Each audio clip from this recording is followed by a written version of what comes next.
Due to the graphic nature of this haunted place, listener discretion is advised. This episode includes depictions of gun violence, violence against children, suicide, and brief references to sexual violence. We advise extreme caution for children under 13. If you or someone you love is struggling with suicidal thoughts or the impulse to self-harm, please seek help. The United States National Suicide Prevention Hotline is 1-800-273-8255. There's nothing supernatural about your pain.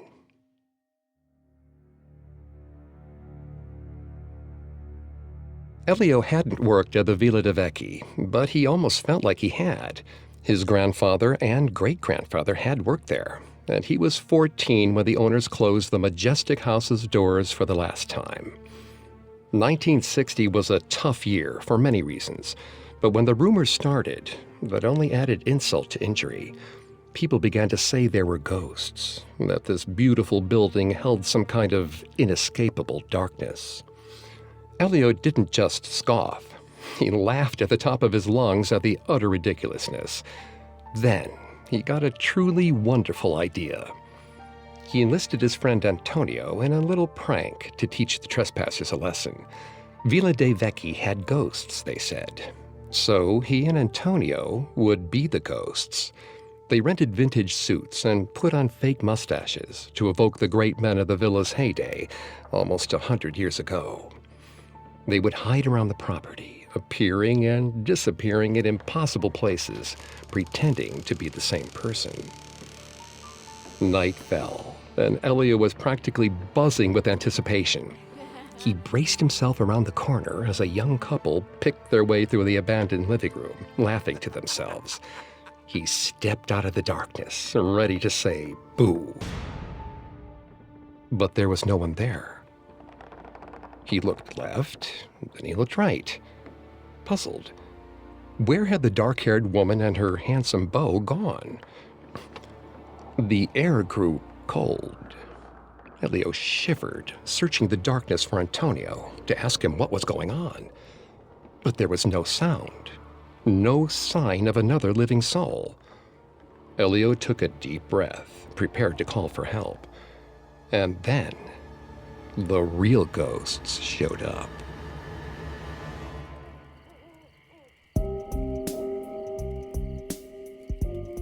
Welcome to Haunted Places, a Parcast original. I'm Greg Polson. Every Thursday, I take you to the scariest, eeriest, most haunted, real places on Earth. You can find all episodes of Haunted Places for free on Spotify. And every Tuesday, make sure to check out Urban Legends. These special episodes of Haunted Places are available exclusively on Spotify. At Parcast, we're grateful for you, our listeners. You allow us to do what we love. Let us know how we're doing. Reach out on Facebook and Instagram at Parcast, and Twitter at Parcast Network. This week, join me on a supernatural journey to Villa de Vecchi, a now derelict 19th century Italian manor, also known as the House of Witches, and discover why, to this day, it's haunted.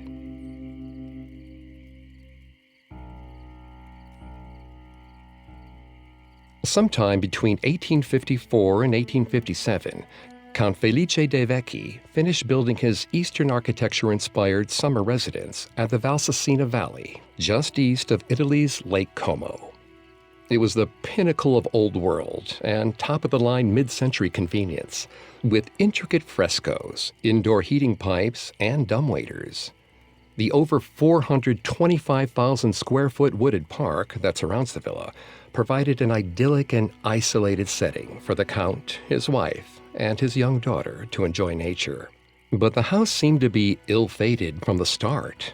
The architect, Alessandro Cidioli, died in the middle of the construction process, and legend has it that in 1862, the Count arrived at Villa de Vecchi to a gruesome discovery that would change his home forever.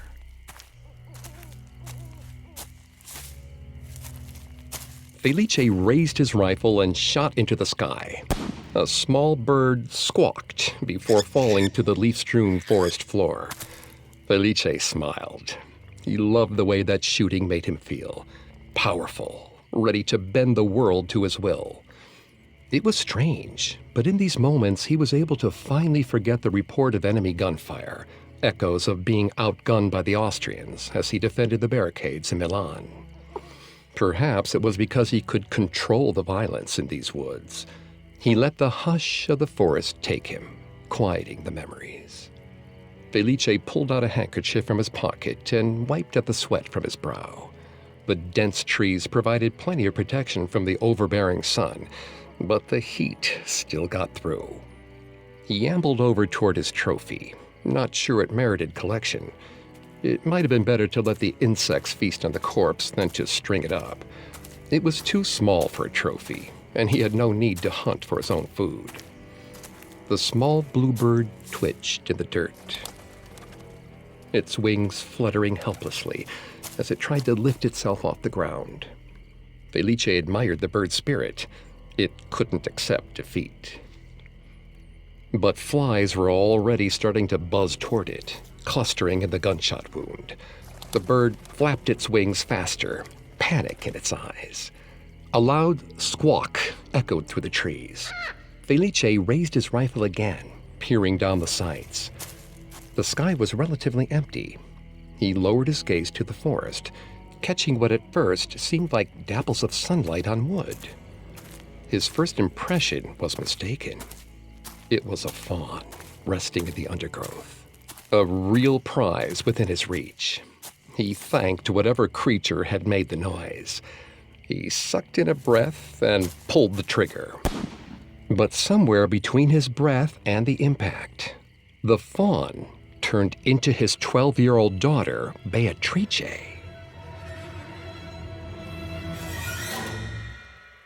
The shell blew through her chest. Her mouth opened in a silent scream. Confusion marred her brow. She stepped backward, branches breaking under her feet as a wet, red flower bloomed on her white dress. In the next second, she was on the ground. Felice took off running.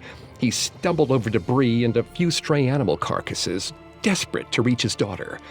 She was gasping on the ground as he pulled her into his arms. Her lip trembled, and she strained to force a breath through drowning lungs. Felice held her tightly to him. He cried, muttering a series of apologies to her. She went rigid in his arms. When he looked down, he was grasping the corpse of a fawn. He loosened his grip on the animal and stood up slowly. Felice stared at the corpse for what felt like eternity, wondering if his eyes or his mind had failed him. He told himself he was only homesick. Beatrice was at the villa with her mother. He had not done the unthinkable. Too shaken to carry the bloody fawn back with him, Felice picked his way back through the woods. The villa stood in the distance next to a field of lush green. He came in through the back and called Beatrice's name. The heat had gotten to him, sure, but he needed to make sure that his child was still all right. His heels clacked loudly against the tile as he roamed from room to room. He called for her again and again, telling her he did not want to play a game at this moment. But she would not answer him. Felice could not keep the terror from his voice as he commanded her to come down and greet him. Still, he heard nothing. As he passed through the kitchen, he noticed that preparations for lunch had been abandoned. A ball of pasta dough sat on the marble countertop, waiting to be rolled and cut. He poked his head into the adjoining room, where the butler should have been making preparations for his afternoon drink. The bottle was out and uncorked, but the butler was missing. Felice ran through the first floor of the villa, calling for anyone to answer him. The only sound he could hear was a mouse skittering along the tile floor. Panic growing in his chest, Felice raced for the staircase. He took the stairs 2 at a time as he continued to shout for someone to answer him. Each guest room was empty. Felice opened the door to his own bedroom. His wife Sophia laid curled up in the sheets, dead to the world, peaceful and gorgeous in her slumber. He lingered in the doorway, hoping that her serene smile would bring him back to reality. He could not blame her for not answering his calls when she looked so at ease. He approached slowly, whispering her name. She did not move. Felice knelt down next to the bed and took her in. Up close, her skin was paler than he remembered. Parts of her cheek were almost a soft blue. She needed more sun. He could fix that. He brushed his hand against her cheek, lifting a stray piece of hair away from her face. Her skin was cold. Felice said her name again, louder this time. She did not wake. He put his hand on her shoulder and gently shook her. His movements jostled her body slightly, but she remained rigid under his hands. He pulled away the blanket slowly.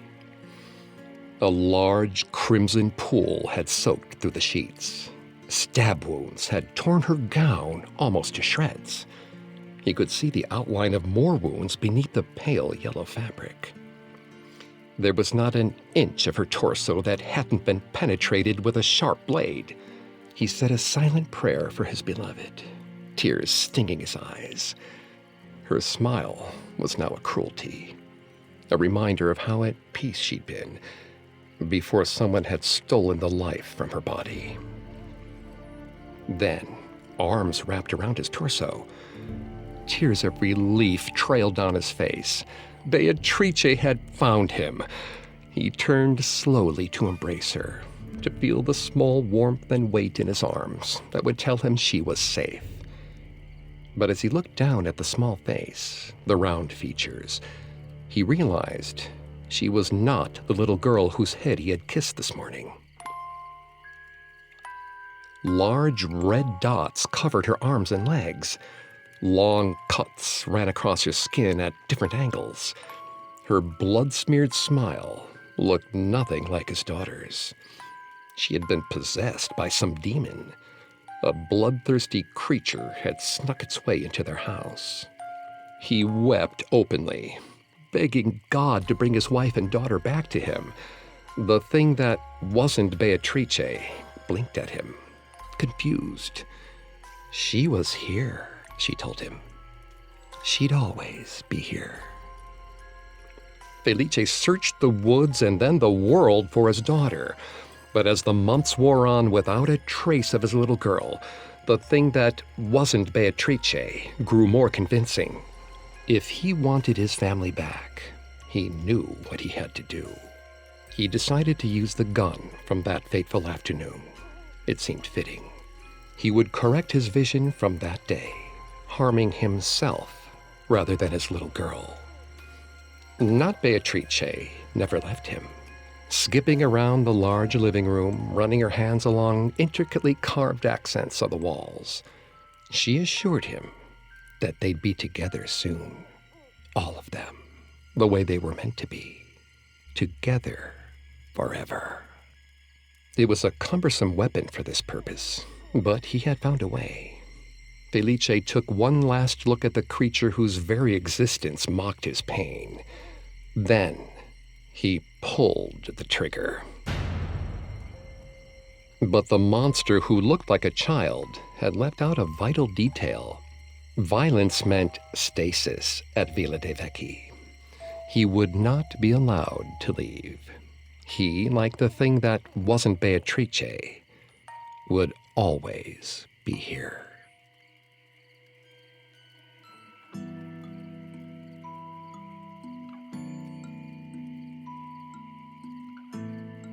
The murder of Felice de Vecchi's wife and disappearance of his daughter appeared to be more legend than fact. The records of his wife's death have no mention of violence and don't match the timeline proposed by the rumors.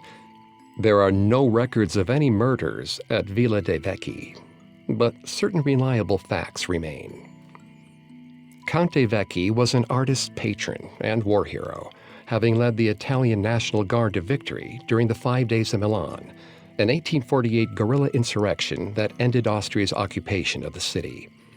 The architecture of his summer villa was inspired by his travels through Turkey, India, and Egypt. He had 2 children, Giuseppe and Beatrice, born in 1846 and 1850, respectively. He cared for them on his own, from their mother's death in 1851 until his own in 1862, at the age of 46. Both the Count and Countess de Vecchi are said to have died of natural causes, according to a descendant of the villa's staff. De Vecchi's brother, Biago, took over stewardship of the villa, but the home fell into disrepair, changing hands repeatedly as the rumors of horror and hauntings grew. Visitors claim they heard the sound of a grand piano coming from the mansion's living room, even in the darkest night. They said they heard screams and that a phantom little girl had the run of the place. Sometimes it doesn't matter if the legend is true. It resonates beyond facts. Visitors don't know the real story. Perhaps they don't care. They still sneak through the crumbling walls, leaving candles, graffiti, and what might be bloodstains. Rumors of satanic rituals and coven gatherings abound. And there is one legendary visitor who only made the stories worse. Up next, the Villa de Vecchi's dark history draws the eye of one of the most infamous occultists of all time. Now back to the story. In 1920, Aleister Crowley was looking for property in Italy. The notorious occultist wanted to build an abbey dedicated to his new religion, Thelema. Legend has it that he stayed at Villa de Vecchi for several nights, but eventually settled on using Sicily for his commune. But the stories of his brief and mysterious stay cast a shadow over Villa de Vecchi to this day. Evie wasn't sure she believed in all of this. Not yet, anyway. She liked Leah and Ninette very much, but their partner, the infamous Aleister Crowley, was a different story. Evie never saw him without a needle or white powder, and he seemed unconcerned as his children ran about the decaying house, chasing after each other and screaming, as the adults got up to their own forms of fun. And oh, what fun it was! Evie was positively scandalized by the Thelemite style of worship. She didn't mind women kissing women or men kissing men, and she admitted that it could be its own form of magic. Such things were actually how Evie had become close with Ninette. But Crowley took things to a new and unnerving place. His voice was honeyed and authoritative as he commanded his followers to take part in strange rituals involving sex and drugs, and the consumption of strange liquids. They hadn't pressured her to participate yet. Evie had a feeling that Ninette was running interference for her. But as they passed beneath the ornate threshold of Villa de Vecchi, she had the strangest feeling of being trapped, even as the door stood wide open. The evening began as it usually did. Crowley described his revelation in Egypt, where his wife was possessed by an angel called Aiwass, who sounded an awful lot like Lucifer. Crowley contended that Aiwass was far smarter than he or any other man could be. Evie kept her comments about the intelligence of women versus men to herself, though she allowed herself a little chuckle. The sound caught in her throat as she realized Crowley had heard her. He called out her name, which he hadn't thought he even knew. He challenged her, eyes flashing. Evie tried to find Ninette's face in the crowd, but her head was bowed in shame. Crowley asked Evie if she doubted him. She withered under his piercing gaze. He told her she was neglecting her will, her true focus. If she could not pursue that, she had no reason to be here. Evie was inclined to agree.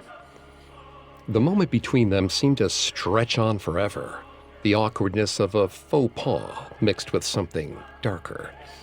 Evie felt the wall press against her shoulder blades as she backed up, but she couldn't help feel like there was someone behind her.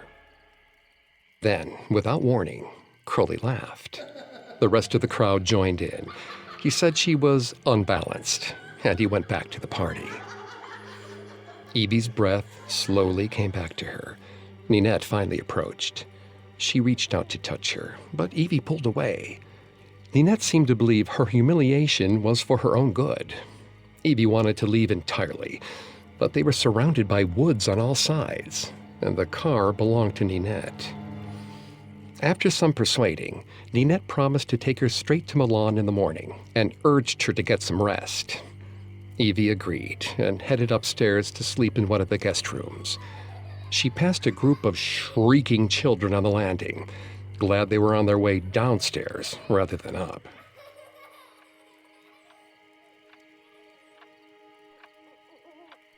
But she couldn't sleep. The air was freezing. She put on her wool overcoat and hopped into bed again, but it didn't help. She cocooned herself thoroughly in her blankets, not caring how long it might take her to escape in the morning. Finally, sleep took her.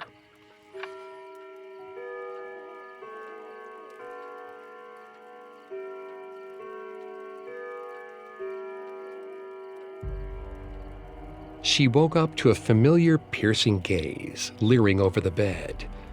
Evie blinked, telling herself it was a dream, but the smell told her a different story. Crowley's eyes were wild, hungry. Evie was enough of a European bon vivant to recognize a bad mix of cocaine and heroin when she saw it.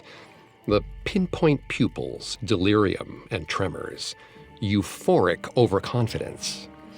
The man lunged for her, chanting in a language she didn't understand. Evie screamed and tried to free herself from her cocoon. The house around her was eerily silent. Where had everyone gone? She managed to struggle out of the bedclothes and ran for the door, narrowly evading Crowley's outstretched hands. His motion was strange and stuttering, half lumbering slowness, half manic jolts as he followed her into the hallway. Evie wheeled about, unsure of her surroundings. All the other doors in the hall were closed. She pulled on the nearest one, but it only shook on its hinges. Locked. Same with the next and the next. Crowley rounded his way into the hall. Evie tried to suppress a squeak of panic as she turned another corner. This hallway had no doors, aside from the one at the very end. But it seemed so very far away as the man's footsteps advanced. Then she saw it. Salvation. Only a third of the way down the new hallway. A dumbwaiter, like the one she'd hid in as a child on her parents' estate. She jumped in, making sure her nightgown didn't get caught in the small door. She waited, breathless, holding onto the cord like a talisman. She heard the gruff and erratic breathing of the man outside and tried desperately to control her thumping heart. There was a long silence. Then, he yanked the door open.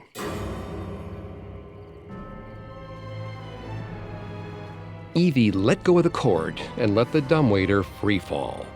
For several exhilarating seconds, she was plummeting through space, darkness, and death. She finally managed to catch it, right before she hit the ground, hovering only a few inches above the bottom of the shaft. She could feel Crowley tugging at the cord above, but she held on to her end with all her might.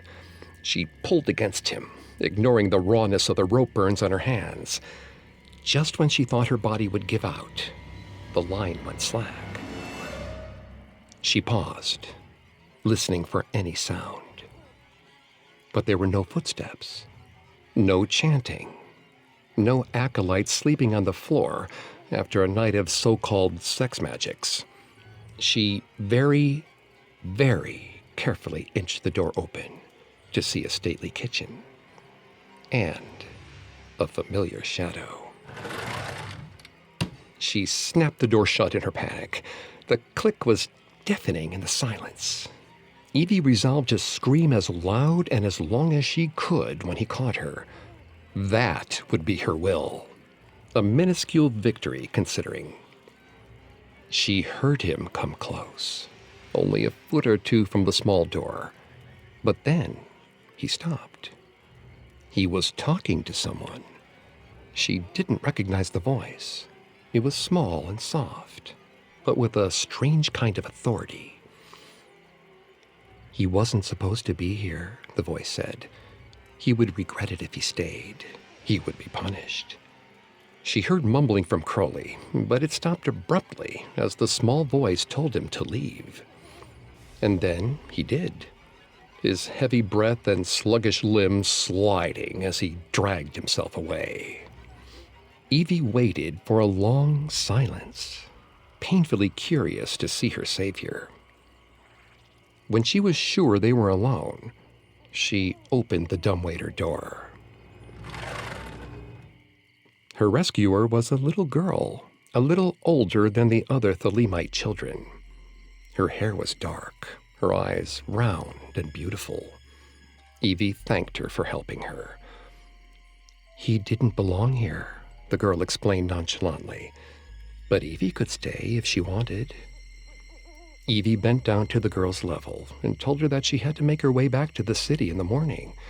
If she didn't like it here, perhaps they could speak to her parents or to the authorities in Milan. Evie asked the girl her name. The girl smiled in a way that was a little too adult. "Beatrice," she said, as her smile split wide enough to make her bleed.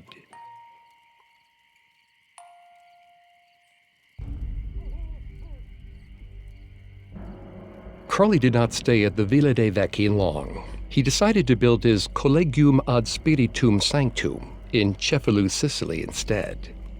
Italy deported Crowley in 1923 after the widow of a former acolyte claimed that her husband had been forced to drink the blood of a cat and died as a result. Crowley would never return to the country. 7 years later, the De Vecchi family would give up ownership of the villa, leaving it to new owners and the elements. Coming up, a modern visitor meets the other supernatural occupant. Now back to the story. As the years wore on, Villa de Vecchi was given many names. Ghost Mansion, the Red House, for its distinctive red facade, now peeling so badly it appears as if the whole building is wounded. But its most well-known title is Casa della Streghe, the House of Witches. It's a common pilgrimage for occult practitioners, adventurous photographers, and history buffs, all who want to pay tribute to the villa's complicated history in their own way. They act as shared witnesses to the decay of a once great building, a once great legacy. But that legacy does not seem content to be buried. The drive to the abandoned Villa de Vecchi lost its charm with the 7th or 8th wrong turn. Julia hated driving on the wrong side of the road, but she hated not being able to read road signs even more. She narrowly avoided driving off a mountain road several times. These were easily the narrowest streets she'd ever been on. But she'd finally made it to the wooded area that surrounded the villa. Technically, she would be trespassing, so parking nearby wasn't really an option. Nor were there many roads around the property. She trudged through the wet grass and mud, keeping the magnificent house in her sights as she took shots of the surrounding plants and wildlife with her DSLR. From the front, Villa de Vecchi looked almost like an old set piece from a Hammer film. Vines and leaves covered the first floor exterior. They seemed to be eating away at the skeleton of the structure, paint peeling, rot taking hold. She shivered as she passed by the area where a fountain had once stood. Online reports claimed that it had gushed blood like a gaping wound when Felice's wife was found. From the comfort of her computer, it seemed ridiculous. But walking the land, seeing the bright red splotches on the building, it became far easier to picture. Julia pushed through the vegetation, spotting a brown door amongst all the plant life. She stepped forward, felt the pull of thorns against her skin, but kept moving. Vines clung to her hoodie as she finally freed herself enough to press her weight against the door. It opened on creaking hinges, and she stepped through. A piece of vine tugged her back sharply. She yanked against it to free herself, leaving strands of her hair behind to be swallowed by the green.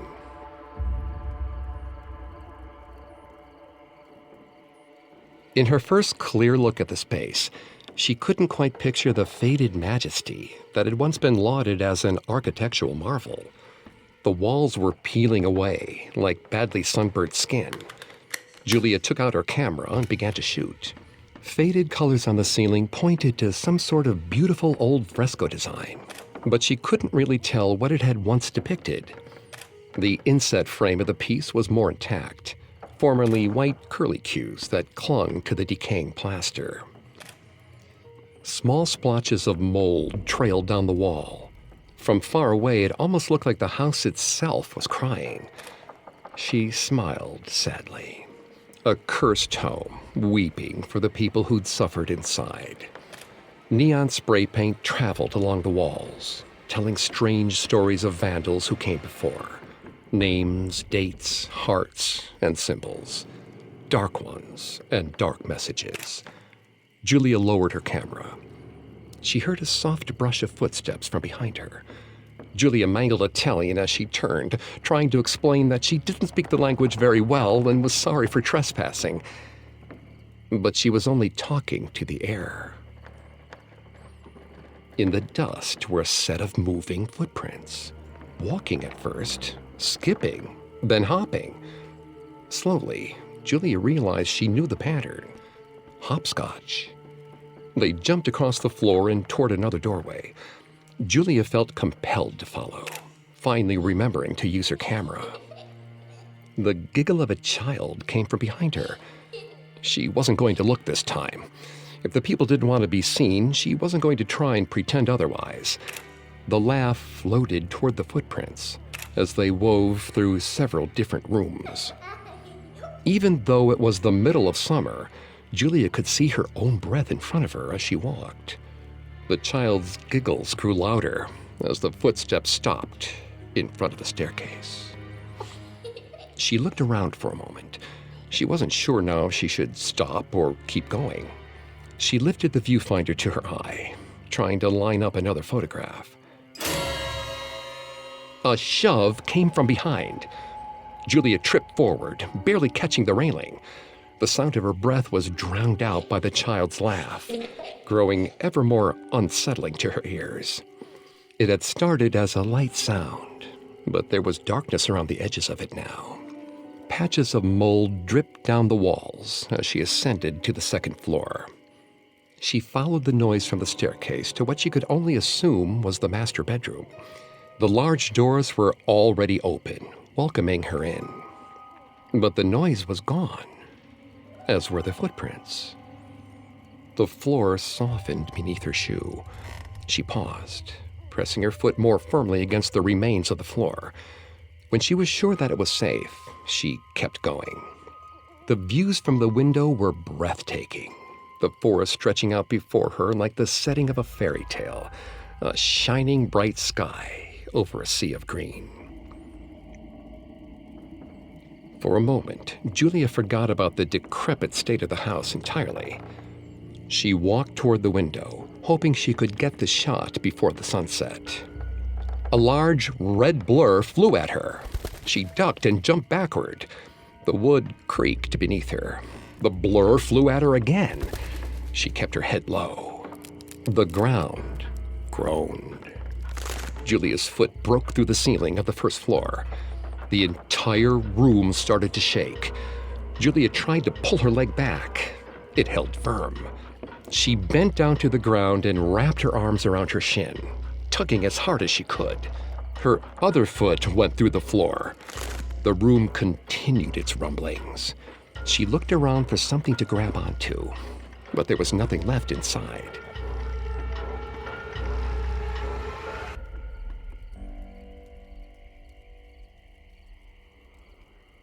A woman emerged from the doorway. Her long black hair floated behind her, as though a breeze was kind enough to just follow her around.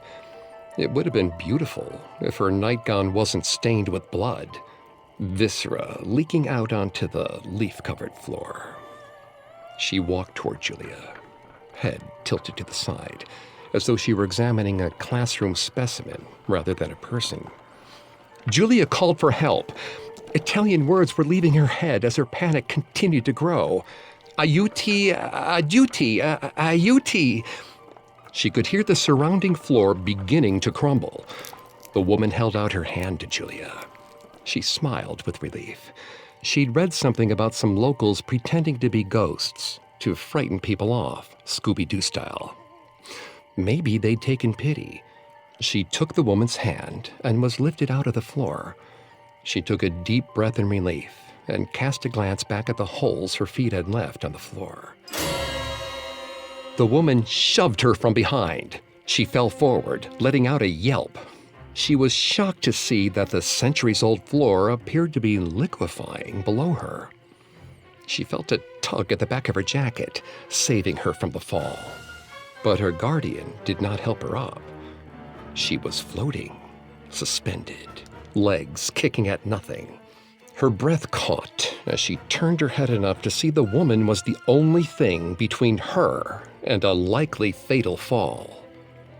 She begged and pleaded for mercy. It was just light trespassing. She wasn't hurting anyone. The woman let her go.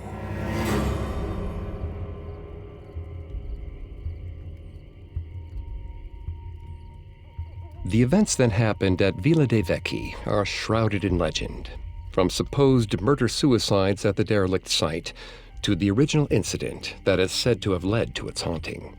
But this mystery appears to have only enhanced the villa's role in the region as a tourist destination, even if said tourism is trespassing. The truth is that the abandoned places of the world are haunted, whether visitors see ghosts or not. Even as they crumble, consumed by the wild world that surrounds them, small bits of civilization remain. An ornamental frieze is now chipped and smoothed by moisture. A stunning floral fresco, now faded, necrotic with mold. Dumbwaiters that move up and down the building, seemingly of their own accord. Ghostly music echoes from the great room where the now smashed piano once stood. It carries out into the woods, inviting trespassers to join a party that never ends. Attended by a tragic count, his murdered wife, and their missing daughter, and the most famous occultist of all time. Whether you believe the tales or not, it's a hell of a place to visit.